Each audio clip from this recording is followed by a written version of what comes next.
Je pense qu'on tenait ce matin à réagir au budget qui a été prononcé, le discours du budget qui a été prononcé hier par le ministre fédéral des Finances pour signaler que on constate évidemment un changement de ton à Ottawa. On a un gouvernement qui se montre plus ouvert à intervenir pour soutenir l'économie, pour soutenir les familles, particulièrement de la classe moyenne. Mais on est obligé de constater que, encore une fois, comme c'est trop souvent le cas de la part du gouvernement fédéral, il y a peu, voire presque rien pour le Québec dans ce budget. Et ça, c'est le résultat, je dirais, de l'aplaventrisme du gouvernement libéral de Québec. Parce que quand on ne demande rien, il ne faut pas se surprendre de ne rien recevoir. Or, c'est exactement ce qui se produit. Et le gouvernement réagit en disant, ben, coudonc. Alors, moi, ça me donne l'impression un peu de la position du cocu content. Alors, on se retrouve dans une situation où on n'a rien demandé, on n'a rien, puis on est plutôt content de la situation. C'est quand même étonnant de voir qu'après avoir élu 40 députés libéraux à Ottawa, le Québec reçoive si peu. Rien pour l'industrie forestière, par exemple, alors qu'on continue à soutenir l'industrie de l'automobile. On a mis en place des mesures pour bonifier le régime d'assurance-emploi, pas mal bien pour les gens de Saskatoon puis de Fort McMurray, mais il y a bien peu, je dirais, pour les gens de Gaspé, de Shawinigan, de Chicoutimi. Et c'est quand même étonnant, considérant le fait que sur à peu près une décennie, il s'est perdu 160 000 emplois, plus de 160 000 emplois au Québec dans le secteur manufacturier, 20 000 emplois dans le secteur forestier, et il n'y a aucune mesure de bonification de l'assurance-emploi pour ces travailleurs au Québec. En fait, on a des mesures de bonification de l'assurance-emploi pour les travailleurs, par exemple, de l'industrie pétrolière dans l'Ouest. Alors, moi, je veux bien qu'on soutienne toutes les régions du Canada, mais c'est quand même un peu frustrant, voire décevant, que le Québec envoie à Ottawa annuellement des dizaines de milliards de dollars et voit si peu de retour sur son investissement. Je vais demander à mon collègue de Rousseau, notre porte-parole en matière de finances, M. Nicolas Marceau, de prendre le relais. Oui. Merci, Stéphane.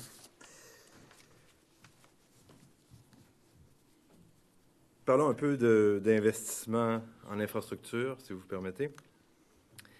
On nous avait fait miroiter des montants considérables. Vous aurez constaté que ces montants ne s'y trouvent pas. En fait, seulement cette année, il y aura seulement 4 milliards qui seront investis. Par ailleurs, la position traditionnelle du Québec à l'égard des transferts pour les infrastructures demeure et n'est pas satisfaite. Nous avons demandé que le transfert se fasse en bloc, sans condition, sans exception. Et on a appris ce matin qu'il y aurait sur la table un ultimatum du gouvernement fédéral à l'endroit du gouvernement du Québec.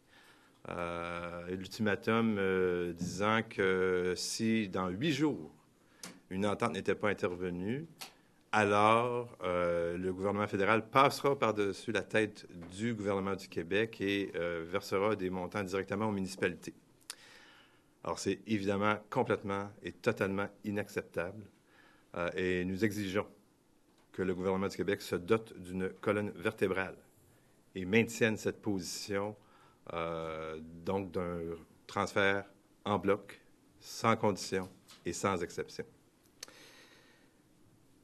Le gouvernement fédéral continue de dépenser dans les champs de compétences des provinces et donc dans celles du Québec, en particulier en santé et en éducation. Et plutôt que de transférer les sommes au Québec, par exemple, par une bonification du transfert canadien en matière de santé, donc on continue de s'ingérer dans les champs de compétences des provinces. Et on a pu constater hier à la lecture du budget que c'est le statu quo du côté du transfert canadien en matière de santé. Donc, les coupures annoncées par le gouvernement, par M. Harper, sont maintenues par M. Trudeau. On verra pour la suite. Mais elles sont maintenues et le cadre financier prévoit les coupures à partir de 2017. Donc, le déséquilibre fiscal qui existait continue d'exister malgré malgré le fait qu'il y a des déficits fédéraux, il faut bien comprendre que les déficits sont des déficits conjoncturels, c'est-à-dire qui sont liés essentiellement à la baisse des prix des matières premières et en particulier des hydrocarbures. Structurellement, les finances publiques du gouvernement fédéral sont telles que ses revenus sont supérieurs aux dépenses qu'il a assumées en vertu des compétences qui lui ont été assignées par la Constitution. Et donc, cela demeure. Évidemment, à court terme, il y a un enjeu conjoncturel, mais à long terme, cet enjeu-là n'existe pas. Ça a été démontré par le directeur parlementaire du budget, ça a été démontré par des travaux du Conference Board. Serge Coulombe hier rappelait que 22 des 29 milliards de déficit découlent de la baisse des prix des hydrocarbures. Ce n'est pas parce qu'il y a eu tout d'un coup des grands problèmes, là, c'est vraiment ça. Peut-être finir en disant que le gouvernement de M. Trudeau semble vouloir aller de l'avant avec la Commission canadienne des valeurs mobilières à Toronto. Certainement, pour un gouvernement qui a annoncé de manière très claire le fait qu'il renonçait à certaines mesures conservatrices, on ne trouve pas l'équivalent quant à la Commission canadienne. On trouve une page qui est, disons, pas très claire dans le budget. Et ça donne l'impression qu'on veut continuer dans cette direction-là. Et vous le savez, le secteur financier, c'est 50 000 emplois au Québec. Des bons emplois. C'est une des manières de faire qui sont les nôtres.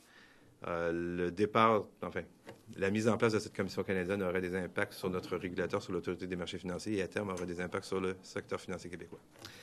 Alors, pas de quoi se réjouir. Voilà. Vous avez parlé du délai de 8 jours. Là. Comment vous expliquez le fait que le gouvernement du Québec ne soit pas arrivé avec plus avancé dans ce dossier-là, concernant les investissements d'infrastructures, justement ça? Ça fait 2 ans là, que le gouvernement est en place. Nous, lorsque nous y étions, on avait quasiment finalisé. Là, on était à quelques détails près de la finalisation, donc de l'entente pour la taxe sur l'essence. Et effectivement, dans les quelques mois qui ont suivi l'arrivée du gouvernement de M. Couillard, donc je pense que c'était en juin 2014, l'entente concernant la taxe sur l'essence a été conclue. Depuis ce temps-là, la balle est dans leur camp, là.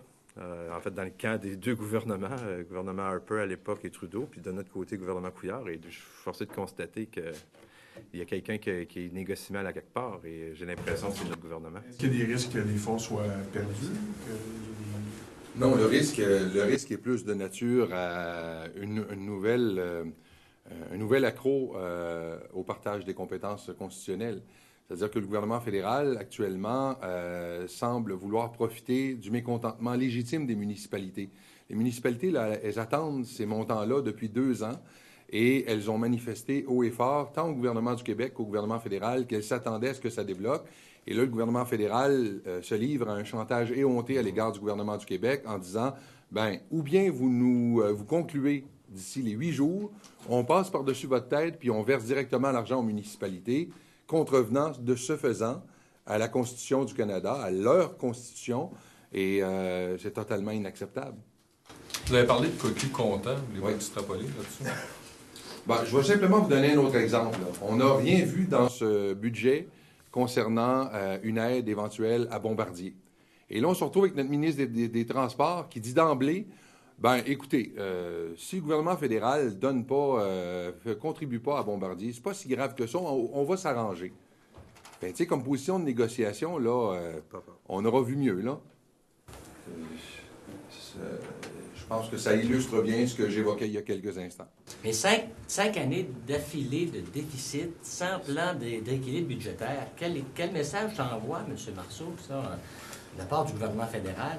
Mais regardez, premièrement, le gouvernement fédéral a été élu là, par les Canadiens en annonçant qu'ils allaient faire des déficits. Je pense que la plupart des gens ont été surpris par l'ampleur des déficits qui ont été annoncés hier, mais il en demeure pas moins que ça a été fait de cette façon-là.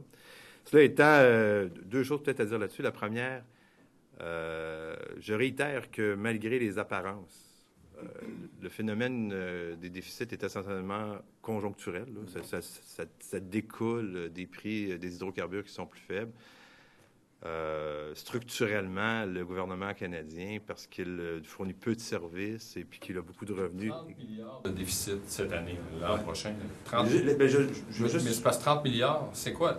Il y a des déficits à hauteur de 30 milliards, puis vous dites que le Québec va obtenir rien. Elle va où, cet argent-là? Sur le 22. Oui, mais c'est ça, je revenais sur les causes du déficit d'hier. C'est pas parce qu'ils ont dépensé tout d'un coup 30 milliards, là.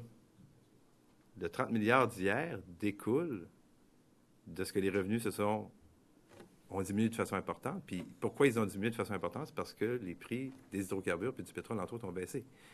Serge Coulombe, économiste de l'Université d'Ottawa, qui suit beaucoup la question pétrolière, là, puis l'impact sur les finances publiques puis sur l'emploi au Canada, disait que plus des 2 tiers, 22,5 des 29,5 de déficit, provenait de la baisse des revenus. Fait que tout ce que je dis, c'est que je pense qu'à Ottawa, ce sur quoi on compte, c'est que les prix du pétrole se raffermissent. Est-ce que c'est pas un peu risqué? Oh oui, c'est clair que c'est risqué. En même temps, leurs prévisions, c'est ce que j'ai vu hier. Est-ce qu'on n'est pas en train de banaliser les déficits? Ouais, regardez. Ça devient normal, presque souhaitable. Regardez. Tout ce que je vous dis, c'est que fondamentalement, les finances d'Ottawa sont saines. Ils ont une difficulté temporaire. C'est pas parce qu'ils ont dépensé comme des fous que la situation est celle qu'on a, qu'on a la situation d'hier. Une fois qu'on a dit ça, vous avez raison de dire que moi, je me serais attendu à ce qu'il y ait un plan de retour à l'équilibre budgétaire. Je me serais attendu à ça. Je trouve ça un peu anormal qu'il n'y en ait pas. Mais voilà.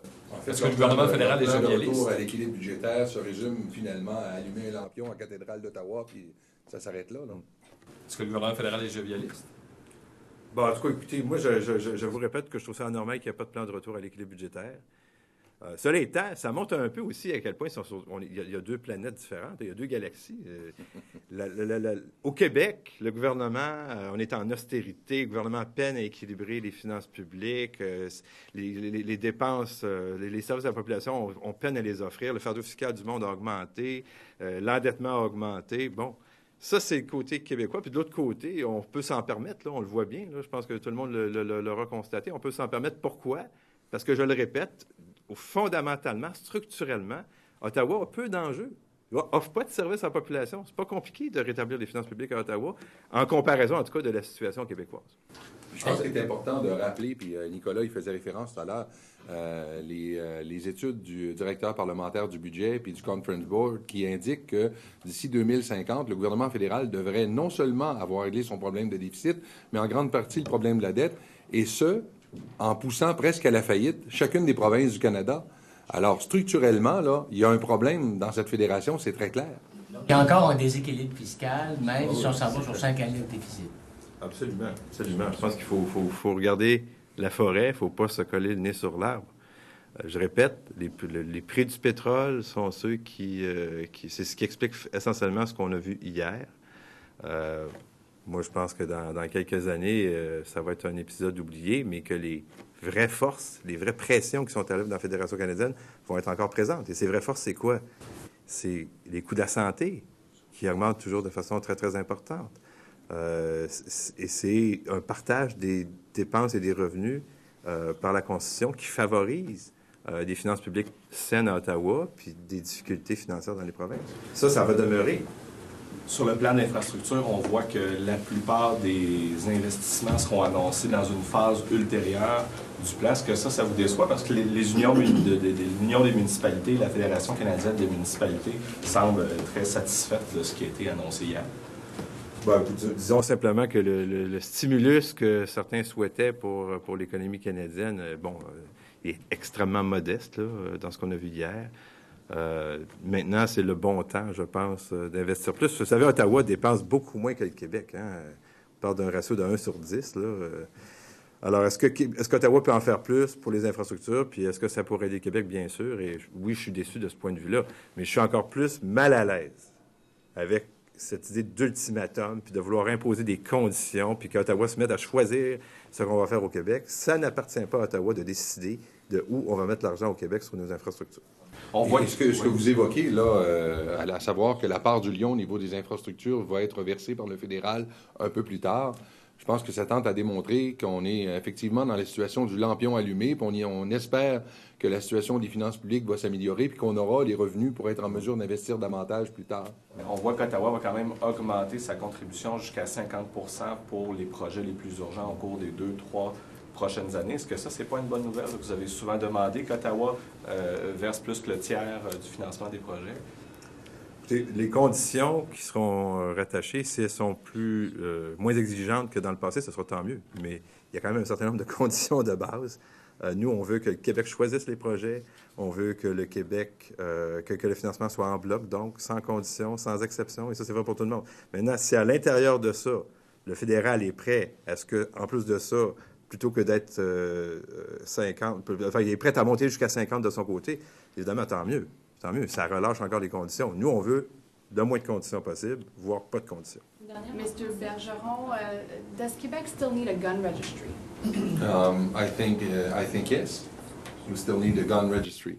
And this is why we have a bill right now on the table, and we will start the consultations this afternoon, and we'll come up with a final version of this bill in the next few weeks. There seems to be some hesitations. MNAs are hearing things from people in the ridings. Which is totally normal. Yeah. And the way it works in the Parti québécois is by debate, discussions, and we have that kind of discussions within the caucus. So I think it's totally normal, especially in our party. How sensitive is the issue, and should there be a free vote? In the Parti québécois, free vote applies to almost everything.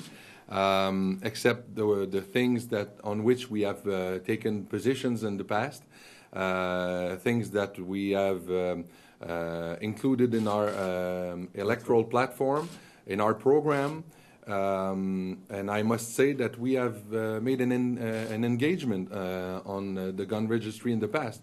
I tabled a bill on this matter, and the government was in favor, and all the party was in favor. So I think that it's normal that we have debates, but at the end of the day, we have a position as a party on this question. Is there something that you would change in the bill? Public hearings are starting today. We're most than open to bring some changes in that bill. Sorry? Such as? For instance, in the bill, we have included a disposition related to burinage. I don't know how to say that. Engraving. And it was not included in Bill, in late Bill 20. So I think we should get rid of that disposition of the bill, and I think the government is open to that. Mr. Coiteur Yes, I said this know, morning because that I met with Mr. Right. Coiteur a few weeks ago to talk especially on that matter, and he was open at that time. And he indicated last week that he was going to get rid of that disposition. I think I've been heard by the minister. And we have, as I said, we will start the consultations in the next few hours. We'll hear from the groups what their preoccupations, their objections are, and we'll try to take all of this in consideration, and we'll come up, as I said, with a new version of that bill in the next few weeks. Apart from the burinage or the engraving, what else should change in the bill? We'll have consultations. I would rather like to hear from the groups what they think should be changed in that bill, and we'll come up, as I said, with a new version of that bill at the end of the day. Are you worried about the costs at all? We heard a lot about the cost, but one has to take in consideration that the billion that was so-called spent in Ottawa to implement the gun registry was not only for the shoulder arms registry. It was also for the les armes à autorisation restreinte, and also for the implementation of the le permis. The permits for to possess and to acquire firearms, and this is. In fact, this permit, this is what was the most costly in this $1 billion that was invested, and it's still in place. As for the other registry at the federal level, it is still in place. So it's all this that costed $1 billion. And the other thing is that we learned from the federal experience. So we decided that we will not create a new a new platform to implement that registry. We will pass through a platform already existent, which is the Directeur de l'État Civil. So we will not create something new. We will use something that already exists in order to save money and make the cost as low as possible. So I'm quite confident. I had the indication when I was a Minister of Public Security related to the cost, and I'm quite confident we will be able to do that in the budget that has been announced by the government. Mr. Marceau, on the federal budget, is the fact that there isn't a timeline for returning to a balanced budget the most disappointing aspect of it for you? No. No, I think what is the most disappointing is the fact that there is quite a lot for other provinces, but not so much for Quebec. The health transfer, for example, remains what it is. The cuts that were announced by the federal government are still in place. Quebec got nothing regarding Bombardier. Quebec, I mean, the plan on making a Canadian commission for valeur mobilière, for my word, security. The security. Sorry, the word is far from the other. So the plan of creating a Canadian Security Commission in Toronto remains. And in terms of unemployment insurance, I think you saw that there are new dispositions for the petroleum and oil workers in producing provinces. I mean, no such thing ever existed for Quebec forestry workers, for Quebec manufacturing for the Quebec manufacturing sector. You know, in the Quebec manufacturing sector, we lost 160,000 jobs between 2002 and 2014. In the forestry sector, in the last 10 years, we lost 20,000 jobs. I mean, the concerns that one can have for the workers of the oil industry, I mean, I can have it as well, but I would like that to be symmetrical. I would like that there are concerns for our workers. And so my I mean, the idea of the deficit, because I go back to your first question, I mean, this is a significant deficit, yet it is explained by the fact that the prices of oil and gas have gone down. More than two-thirds of the deficit comes from that. So it's basically a temporary situation. Structurally, the federal finances are relatively healthy. This has been demonstrated by the parliamentary director of the budget, by the conference board, by many studies. I mean, in the long run, this federal government is in good shape, and the provinces are in bad shape. Bombardier, as you mentioned, wasn't included in the budget. How concerned are you about this and about the fact that the federal government might not invest? I'm very concerned by the negotiation strategy of the Quebec government. That's where I'm concerned, because when you start the conversation by saying, well, you know, if you don't put in money, well, I will find out a way out. I will find some other way to manage the situation. I mean, when you start with such a position, I mean, what do you expect? And as Stefan was saying, when you ask for nothing, I mean, why would you be surprised if you get nothing? So I'm really worried because, honestly, in terms of negotiation strategy, it's not good. And you know, given the fact that Quebec has helped to elect a number of Liberal MPs in the last election, what were you expecting from this budget? We were quite surprised. This is not as if for the previous Conservative government we would have only 5 members of Parliament in this government. There are 40 Liberal members of Parliament in that government. So it's quite surprising that these 40 Liberal members didn't make the voice of Quebec heard in this caucus. It's quite disappointing. But as I said, and as Nicolas said also, which is even worse, is to have a government here in Quebec that doesn't ask for anything. So one won't be surprised to get nothing if we ask for nothing. Merci. Merci.